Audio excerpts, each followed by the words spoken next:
point. This is a panel of one. I didn't know it was a panel of one either. And so mostly what I want to do is just, I'll talk to you guys a little bit about what I'm doing with the Games for Good Fund and sort of my view on games in society.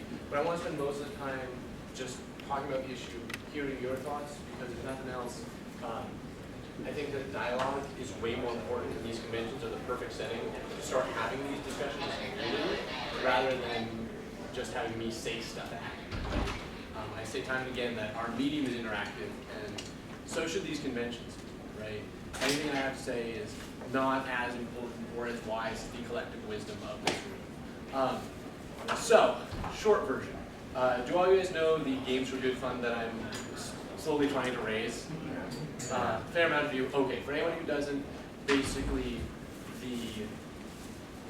it's bothered me a great deal. Like, after seeing the Newtown shootings and seeing the media that followed it, and hearing everyone continue to demonize games and continue to use games as a scapegoat to avoid, at least in the US, a natural conversation that we don't want to have, I realized that it was time that we really need to change how we perceive games in the public arena, outside of here, outside of our community. And what really worried me is that every time I saw a personality from our industry or from our media get up and start talking about games, would simply sit there on the defensive trying to tell why games aren't completely bad, right? Why they aren't a corrupter of the youth or a waste of time. And it's really time that the dialogue be about what good games can do. Because today, at least in the US, more people spend more time playing video games than they do watching movies, right? This is a huge cultural force. It really does affect our society and who we are. And as such, we shouldn't just be thinking about how horrible it is for all of us. And so I've recently raised, I'm trying to raise $50K on Rocket Hub to spend a year of my life changing the dialogue on games. I will confess to all you guys, I don't know how it's going to go, right? I've done some lobbying efforts in the past on very specific things, but I'm a game designer. That's what I do. I have never stepped into this arena before. But I have seen the effect, the impact that games can have, and the good it can do for all of us. Some of you guys who came to my keynote heard me talk about a great deal about education, because I've been working a lot in education, seeing how games can provide us with something that our current educational systems are how, to me, right, education should be a joy. You should leave school with a lifelong love of learning. You should want to continue to educate after you end your days in the classroom. And yet, so many of us, because our entire school system is based on this old Puritan idea that work should feel like work, right? That nothing good comes without suffering. We have classrooms that are as unengaging as they were in the turn of the 19th century, 20th century, when we brought this system over. And back then, back when this Prussian system, the schooling system that we have now, was brought to the United States, and probably here too, sure, the most engaging thing outside of school that a kid had to do was maybe hit a ball with a stick, right?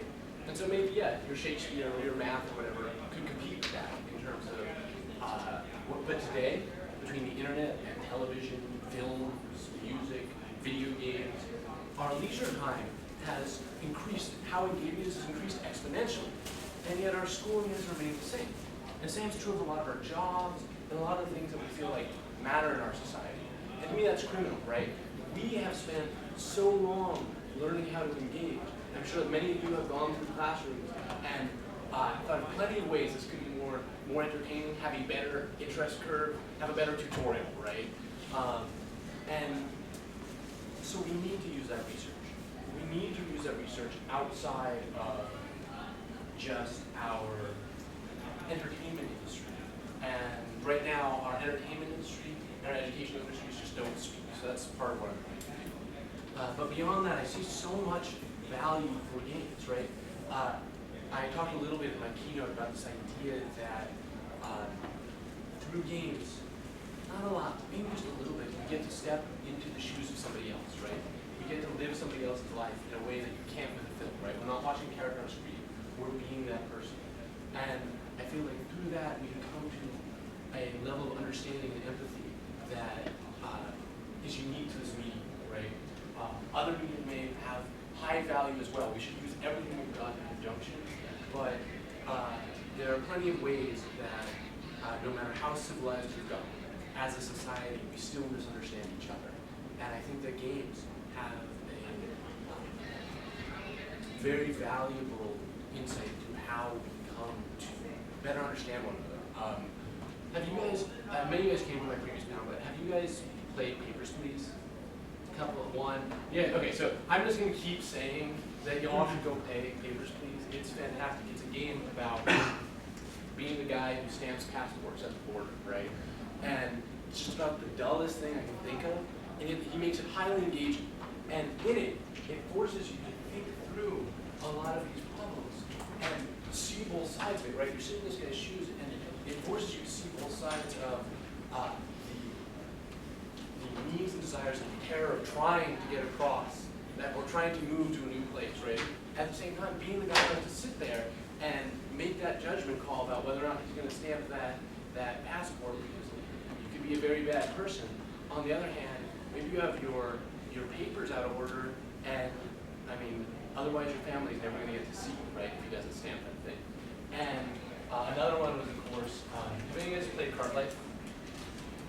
All right, a couple of you.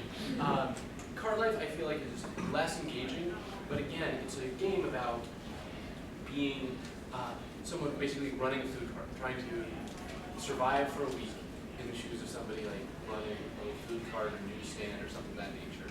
And I was playing one of the characters, and it's an Eastern European immigrant, and he's in DC, and he's running a little newsstand, and I play this character, and the character goes to sleep, wake up the next day, and my hunger bar is depleted, right? And so I'm like, okay, sure, I will go get this character food. So I do what I do in any normal video game, right? Like, I go open the map screen, and I sit there and wait. Because I'm waiting for a exclamation point to pop up, right? I'm waiting for it to give me some hints. I mouse over to different districts and different areas, and there's no mouse over text. And then it hits me that I never want to be in that position where I'm in a foreign country, where I can barely speak the language, and I don't even know where to get a decent meal for cheap, right? And maybe it's not the full degree, but I really do feel like all of these experiences, because there's no experience that I don't think that we can, to some small part, distill and encapsulate, helps us better understand each other.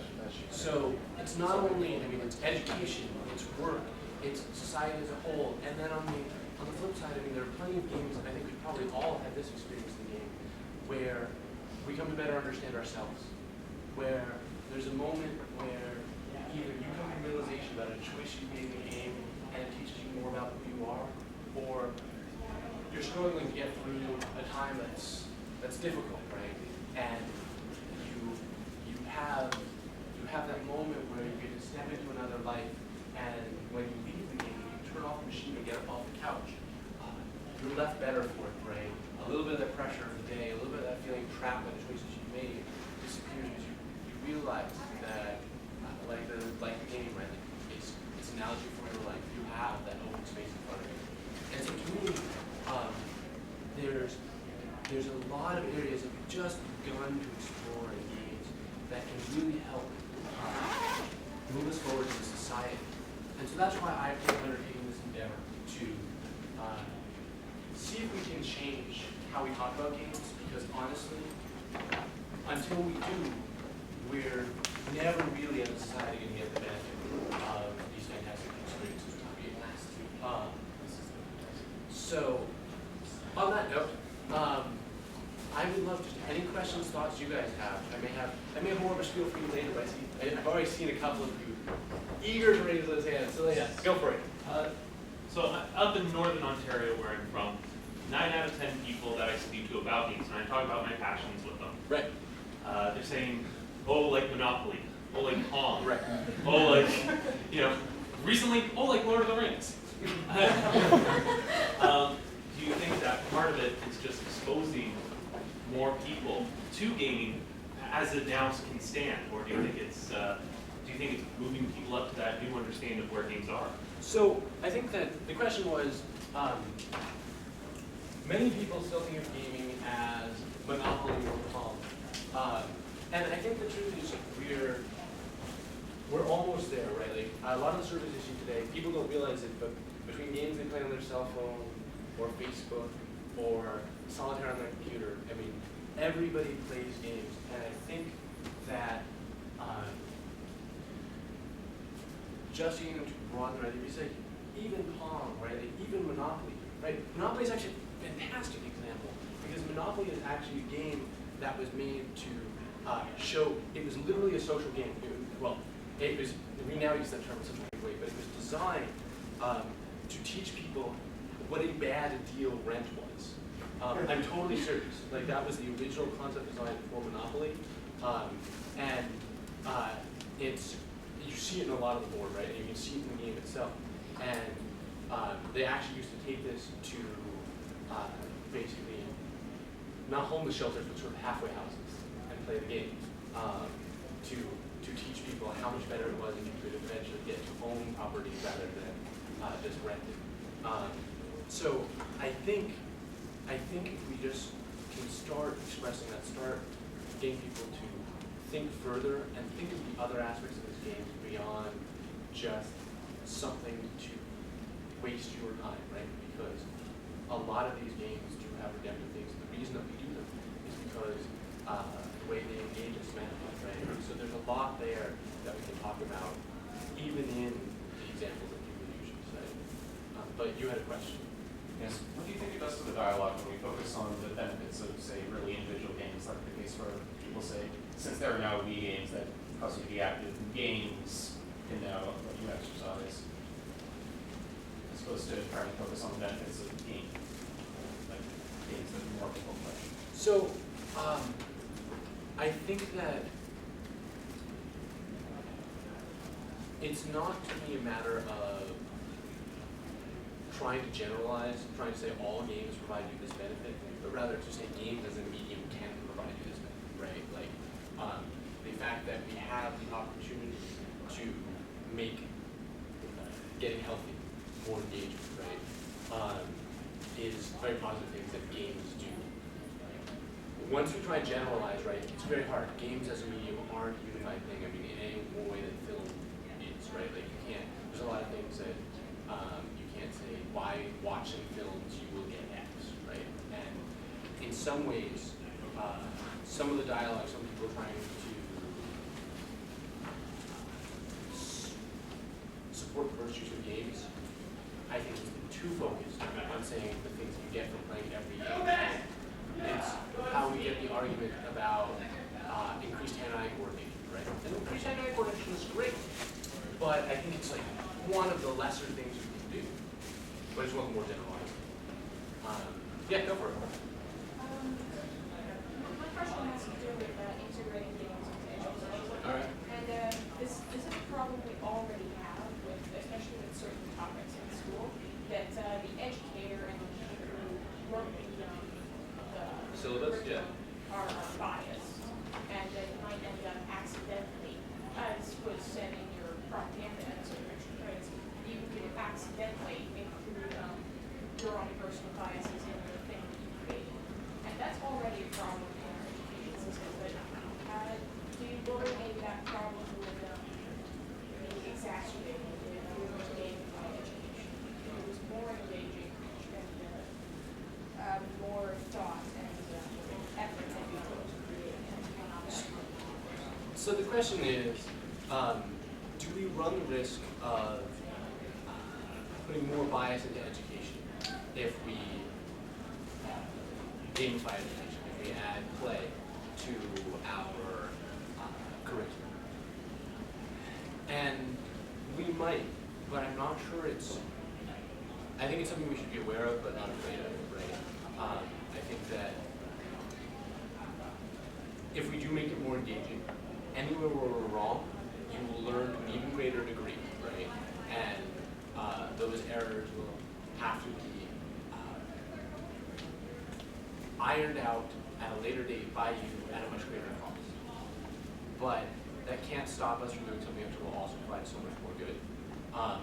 And so fundamentally, I think that by the time it actually gets into schools, because there are so many barriers, at least in the US, to actually bring these things into schools, we'll have ironed most of that out. I think you might find that some of the educational, or especially sort of the games about social goods other than education, that are commercial products to a greater degree. But I'm less concerned about it by the time it actually makes it into the school system. But yeah, back there. Do you think we'll ever get past, but mostly the Nice. and the so-called AAA games, the need to have shooty bits or gun violence? Because you look at Mirror's Edge, really great game, but I feel like EA just went in and how about you just put some gunplay in it? Just do you think we'll ever get past the need to add guns to a game so more people will buy a game? So, for everybody out here, can you guys name AAA games that don't involve gun violence? Portal. Skyrim.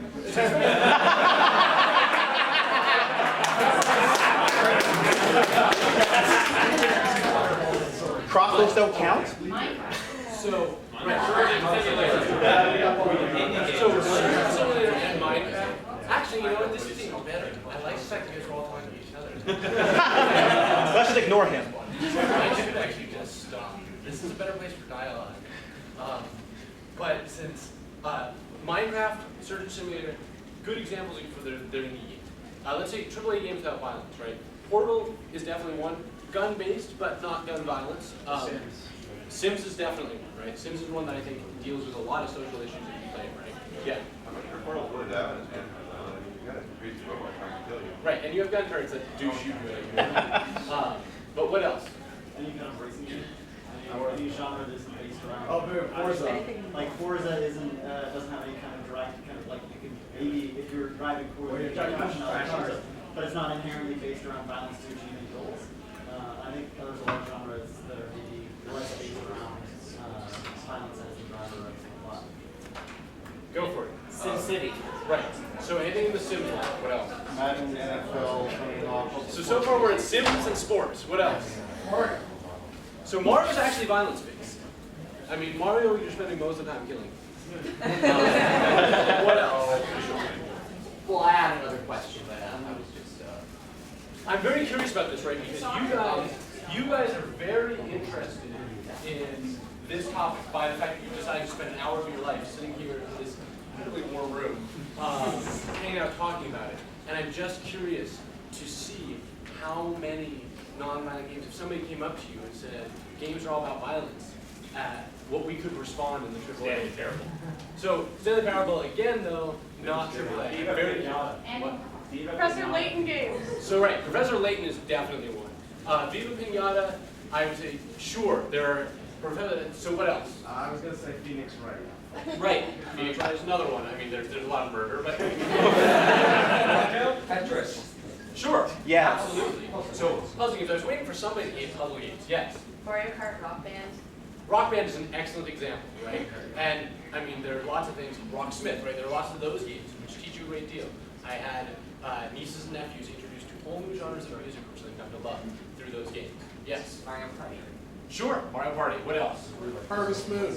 Right, the Harvest Moon game. Although Harvest Moon at this point is tragically not as AAA. Yes? Dan Central. Sure. Yeah. Also say Animal Crossing. Right. So I was waiting for Animal Crossing since it just came out. Yeah. Missed the series. Right. And Mr. Series sold. I mean, that was what brought a lot of people from who didn't think of themselves as gamers into the gaming world. Yeah. They probably Sure. probably only 64 on the site. Right. Right. But so okay. All I wanted to see is we can, after some thinking, see a lot of them. But as you put, one of the other things is the things which are really advertised, the things which they really push on TV, the things which get into media that is seen outside of this room, very often the things with the most violence, right? The things which are the most explosions you can put in an ad. Will the AAA industry ever get past that? The answer to me is yes, but it's going to be painful. So where I see AAA at, the amount that it costs right now to build AAA games is nearing prohibitive. All of you guys see the number of sequels we release, how few new franchises actually come out, and how few of those actually survive. I think that we need to broaden the audience for AAA games in order to actually succeed and be able to continue to produce things at that level of visual quality. And part of doing that, I think, will be actually educational content that can reach beyond just the audience that wants to run a game, right? But I think you're going to see several major publishers collapse before people like sort of figure that out. I think that, breaking off the topic a little bit, but I think that the Xbox One, PS4 era, we're going to see some major shakeups of the industry because games are already so expensive that one or two games can bankrupt almost anybody if they go poorly, and they're just going to get more expensive in the near future. Just like that Blu-ray that they sold a lot of it and they still didn't sell enough. That's too much. I could go on about this. Other questions? I saw more hands. Yeah, go for it. Casual games take a lot of heat, but do you think their rising popularity is helping spread some of the social issues? I never understood this term casual games because, right, like, my mom plays Zuma and Bejeweled more than I play video games. But I do think that, I think we're seeing a blending, right? Like, I think that we already see for mini games, for puzzles within games, we see so much stuff lifted from the casual genre as it is,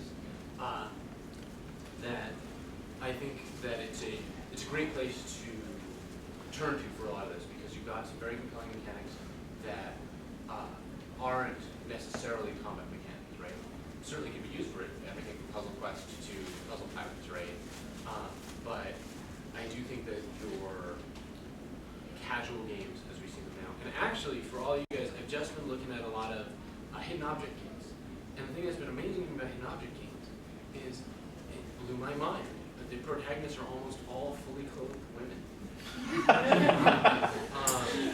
And they all the narratives actually have emotive moments. And sure, it's based arguably on the target audience that they're going for.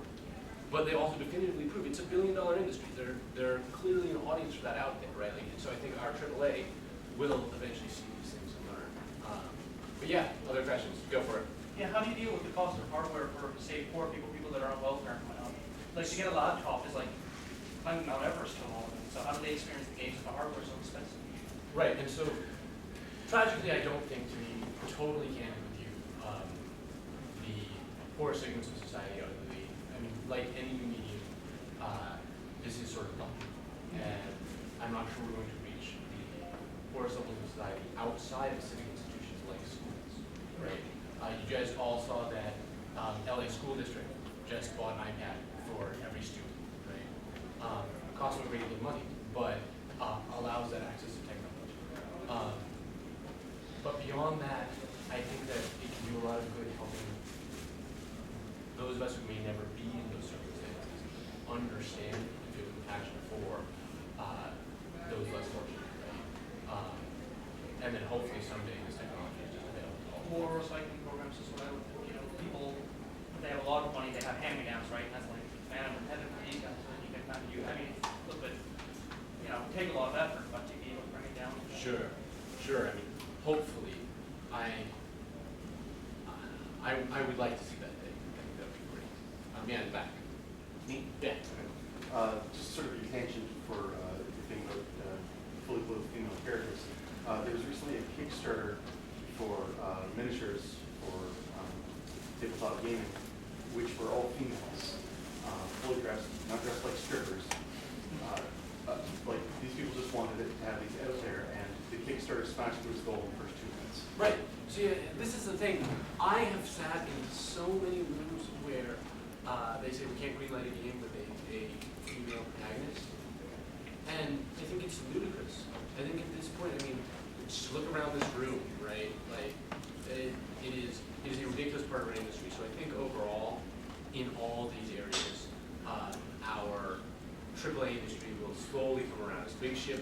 turns very slowly, but they're going to be forced to by economic realities. But yeah, go for it. With regard to his comments about the Fortnite games,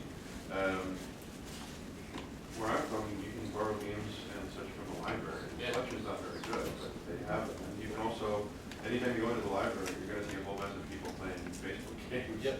And I mean, it's part of why RuneScape's so huge, and like any browser-based congregate, all these sort of things. So there is access, but it won't be the level of access that. Yeah. Same thing. I have a decent collection of games, but my battle station isn't all that good compared to a lot of. There's always tier level. Sure. Yeah. But yeah. Oh, I realize a trend when it comes to kind of any kind of media which, you know, really entices the person, that, you know, people would demonize something new, as in, you know, when people started writing novels, it's like, oh, it takes your imagination, blah, blah, blah. And then, of course, same thing happened with radio, and television, and films, and, of course, video games, compared to everything else, is extremely new. It's like 30 years old compared to television. So do you think that eventually we'll get past it being demonized? Or do you think someone will have to replace it, like, say, I don't know, holograms? I don't know. No, I think that part of it is just having the generation that first grew up with a console in the house, growing up at this point, is helping make that shift, right? Yeah, exactly. I'm sure when you look at it, there's a fair number of us who had a NES when we were 6, right? I think that's also changing the types of games we make, but I think it's also growing in acceptance, right? Because right now, any other media, you don't ask people, have you ever watched TV, right? We still have to right, it's actually ludicrous, and yet we still do that for our medium. I don't think you will in 30, 40 years. Okay, that's what I was getting at. Yeah. Sure, go for it. Just kind of jump off of that, do you think that we'll go in a similar trend to movies? Or is it even useful to draw an analogy? I mean, I can see an awful lot of parallels, but I also think that that might be a dangerous kind of word for the application. I'm worried about paralleling entirely because I think there's useful things to learn, but very often people carry that analogy too far. Right, we're at this point arguing somewhere between 30 and 40 years into real commercial games. A little bit more than that if you count your old server mainframe games. But that puts us into like 1920s, 1930s of film. I can see a lot of those parallels. I can see a lot of differences as well. So I was thinking, AAA, you know, running and gunning, really we have analogous, red tape, for instance, versus publishing. Well, yeah, I think there are a lot of parallels, but we'll see. I mean, I think that we're closer. To me, the place that we're most parallel to is 70s in film, where you had all the major film studios sort of collapse by two big budget blockbusters really competing with each other to make the largest spectacle possible. And so finally they just had to go to the film schools and grab all these crazy kids with their crazy new ideas, and that's where we get everything from Star Wars to like right? But yeah, you had your hand up for a while. Yeah. Do you think there's also a responsibility on the consumer to appreciate, like, and expand their opinions on? This is excellent. I'm sorry for the number of you who turned out to my panel yesterday. We're covering some of the same ground, so I'm sorry if you hear me say the same stuff twice. But the question was, is there a responsibility on the consumer to make sure that we reward these type of games? And the answer is yes, but there's an even greater responsibility on the consumer. One of the problems with games is that so far, the AAA industry, so far we've trained our audience that this is just a pastime, that games are a way to tune out, right? And so for most people, when they approach a game, they don't approach it the same way they do with opening a book, right? Opening a book, you are willing to accept that you're going to get something from it, right? That you might see metaphor or analogy, that there might be things about the characters which teach you about something about yourself. And so we, as a consumer audience, have to start having that same outlook when we go sit down and play our games. So I do think there's a big responsibility on us. But yes. So to go off that, would you say now that games such as Journey, Last of Us, Telltale Games, Walking Dead, and to Stokes to go off of is a positive approach where consumers are not drawn to the action, but more to the story, what it means and how it invokes something much deeper than something like Pong. Well, and I think they've proven the desire from the consumer audience to get to these things. Tragically, Journey was a very expensive game. It sunk this year. But nonetheless, the sales numbers on all of those games are substantially higher than I think anyone sitting in an EA or Activision corporate planning office would have conceivably guessed, right? Especially Walking Dead, right? Everyone was saying Measure games were dead. Never mind, I'm not gonna make that point. But Walking Dead was phenomenal, right? And all it is about that emotional connection. They put things in there to make the settings somewhat more compelling, somewhat more thrilling, but fundamentally, it's about human relationships. And so I think that we're seeing a whole group of games start building off that. And the great thing, although the scary thing as a designer is for 30 years we've trained on how to make games fun.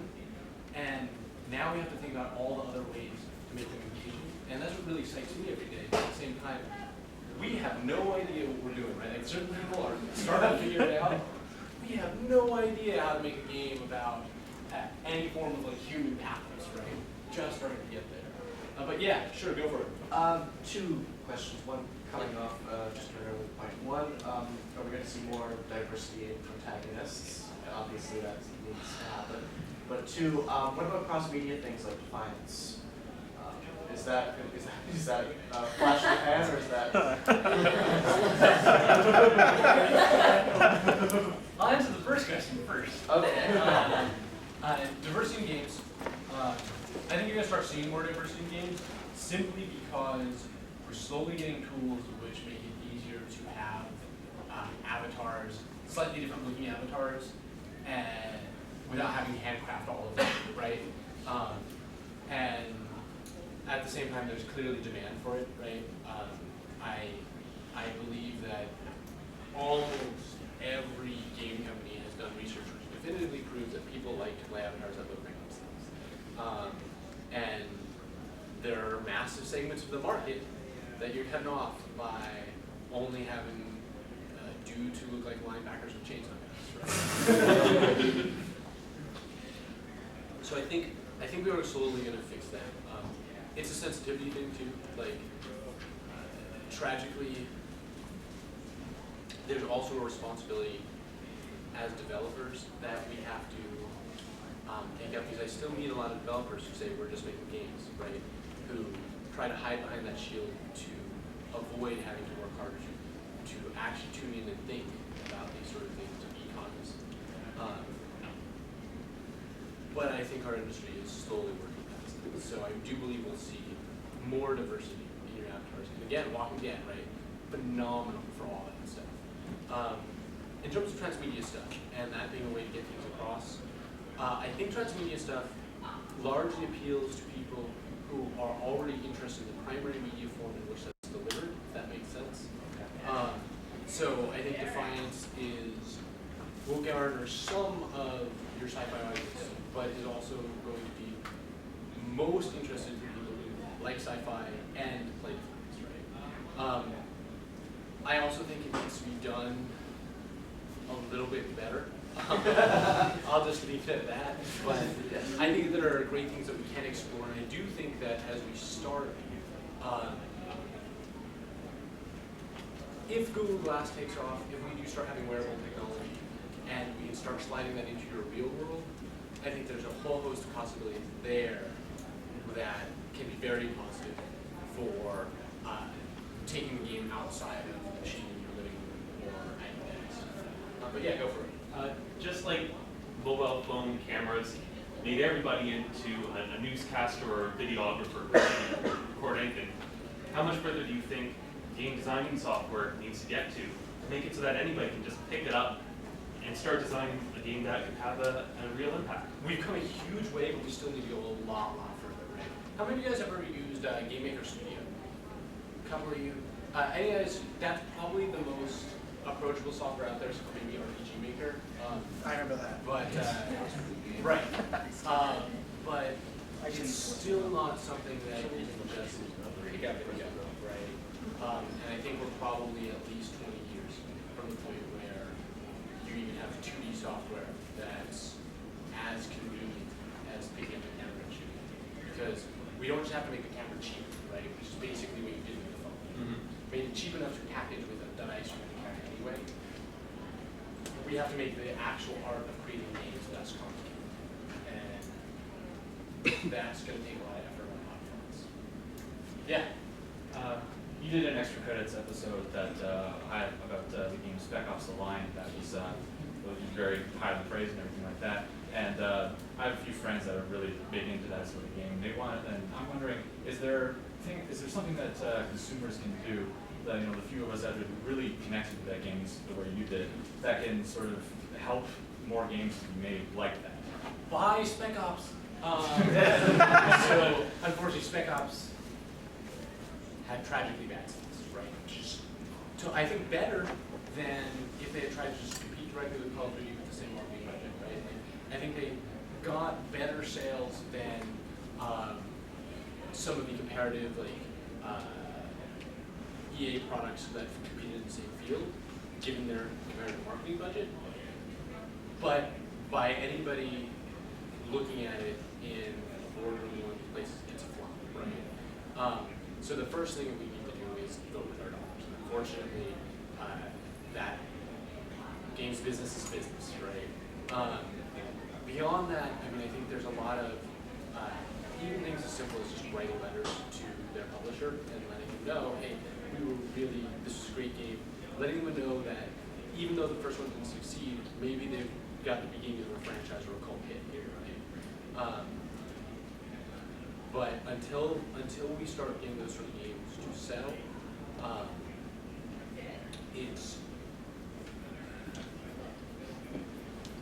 it's going to be hard to convince the games industry to produce those kind of games.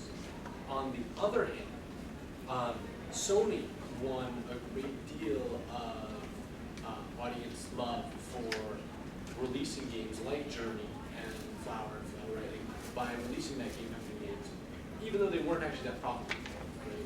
Right? Having things like that as exclusive titles for a system, maybe system sellers, right? And I think that that's an approach that it's a conversation that I'm having within the industry, trying to convince people to shoot more games. Because yeah, the game itself may not be profitable, but people will buy. People who like those sort of experiences, if it's exclusive to your thing, will buy your thing just so that they can have that sort of experience, right? That people are that committed to these sort of games. But yeah, as consumers, if you can just spread the word amongst your friends, right? If you see one of those games that's excellent, that's flying under the radar, that doesn't have a marketing budget, and let people know, because until we start getting sales numbers for these games, you're not going to see the big registers developing. Yeah. Other than providing the games themselves and space to play the games, what can libraries do to help further games as a good? And I'm also going to mention that unless library patrons push whatever you suggest forward, it won't actually happen. Right. And I mean, there's a big question here, right? Because everywhere I know there's cutbacks to the library system. And in part because we are moving to a digital age where the library isn't the only repository of knowledge anymore, right? And so I think a lot of it depends on what the library evolves to. I am hoping that in part the library system evolves to also be sort of a free public classroom space or a reading space, a discussion space for some of these very valuable materials that you get more out of by having other people to converse about it, by having people to work through it with. But what can libraries in their current form do? I mean, I think it's things as simple as having links to a couple of good games on and just flash games, right, on the computer terminals. I love the idea of libraries actually having games to check out. Unfortunately, I have a friend whose librarian did that until it got stolen, like higher stealing volume and lame, it'd be awesome. But I think that having, you know what, like, you really should do? Like, are you a librarian? Okay, awesome. Contact Valve. Valve with Learning for Portals is trying to do some stuff, but I know that Valve Education gives a special client version of Steam with certain things already unlocked to schools when they request it. I think you could do the same thing for libraries, and I think you could just get a bunch of reasonable titles from them and that are sort of already curated to be educational, that they've done all the security lockouts so you can't like mess with anything, right? It's child protected so you can't chat with anybody. And yeah, I think my actual concrete advice would be try to write Valve, like look up Learning for Portals, figure out who the contact person is, and see if they're willing to give some stuff for library, because I'm sure they will be. Yeah, go for it. I have a criminal past, and one of the things that I've always had to struggle with regards to that is the assumption that other people have that it's just a matter of time I'm going to devolve into recidivism or engage in violence, and unfortunately, like video games is the least of it, but video games do nothing to sort of provide, I hesitate to use the term role model, but characters who are genuinely trying to make up for that sort of background and don't feature things like violence, recidivism, and engaging in crime. And I just wanted to sort of get your thoughts on that, because it seems to be at heart of the sort of conversation. It sort of borders on the idea of diversity and representation in games, although it's a little bit more complicated. Well, so to me, there's two sides of it, right? There is the way our society looks at former criminals, which, I mean, I understand how hard it is even to get a job, right? When you get to the checkbox which says convicted felon, yes, no, and you have to check yes, right? Well, I'm publishing my own games now because I couldn't find a job any other way, so. And I mean, that's very often what I find people have to do. But, I mean, not specifically games, but create their own business because our society does not have the greatest amount of acceptance. But I think that there are many redemptive characters within games. I mean, I think even when we were earlier talking about The Walking Dead, right? Right there, it begins with a man who has a chance to sort of redeem some of his previous acts. I think that there's a handful that I could name, but like with film, right? The problem is that you talk about film, the majority of characters in the film don't have a redemptive arc or do glorify some of these things, right? And you're going to find the same thing in games, right? You're going to find the same thing in any pop media because in a lot of ways it's very often an attempt to engage us with the things which are thrilling and taboo, or to engage us in frightening us by things that are outside of our normal, everyday, safe lives, right? And so, I would love to see, I mean, if you're making games, I would love to see you try and put some of that personal into these games. But I think that without individuals like yourself making them, right, you need to get more of us to try out for games about redemptive role model heroes. And I think really the point that's strongest to me is that for a lot of people in games, we find very few actual role models. Right? I think there are fantastic characters, and I think in some ways, my favorite part about games is the fact that we make and can play those characters in a lot of places however we want. And hopefully you can find that, you can in a compressed space live that experience, whether it be with the solid snake who doesn't hurt anyone, right? Or the commander shepherd who starts as a criminal and does the right thing, right? there are ways within our gaming experiences that we tell ourselves our own story, right? That we create that space to better understand ourselves. And I'm hoping that as we move away from our cinematic experience, our very directed experience, there's more opportunity for second half. How much time? 5 minutes? That's what I thought. All right, go for it. Just a quick question about, do you think the new hardware, thinking Oculus VR and the Omni, will bring something new? It will just be another gimmick? Because they tried virtual reality for years, never really picked up. Do you think this time it's going to work, and B, if it's going to bring something new? Short version, I do think Google Glass might, right? Because I do think that having it be within our society, having it be an overlay to our reality might allow for new design possibilities.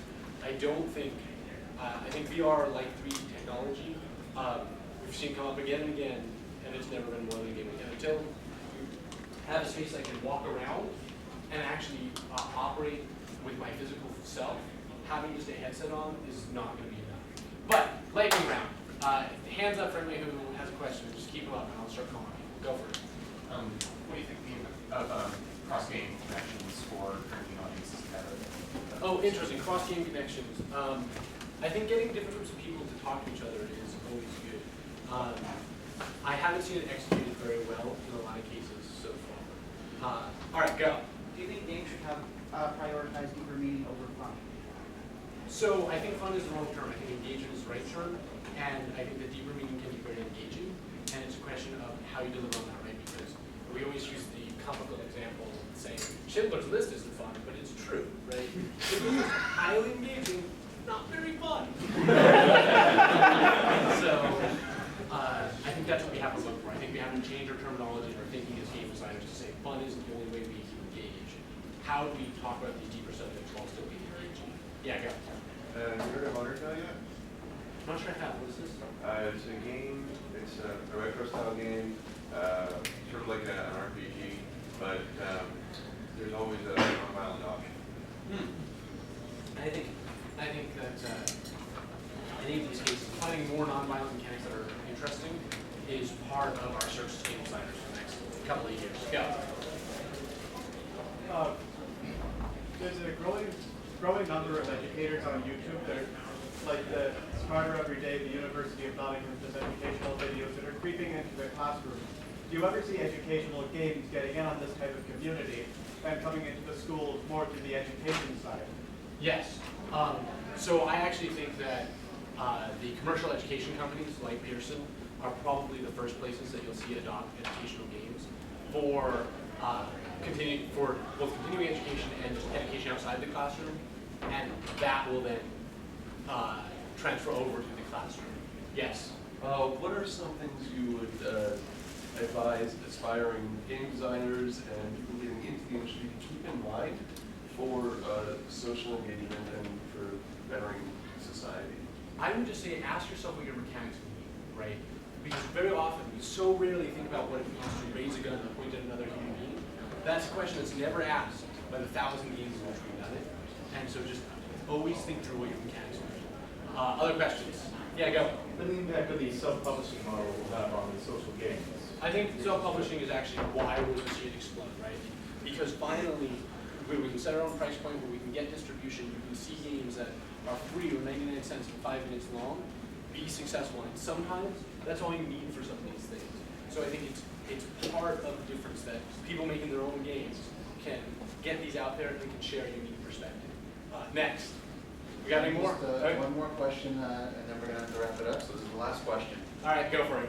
For redemptive games, do you think it's better to have a character who has a specific storyline for their redemption arc, or is it better to have something more along the lines of any Elder Scrolls game ever, where you start off as a criminal on your way to being executed, and you choose whether or not through the very distance things get to be better or not?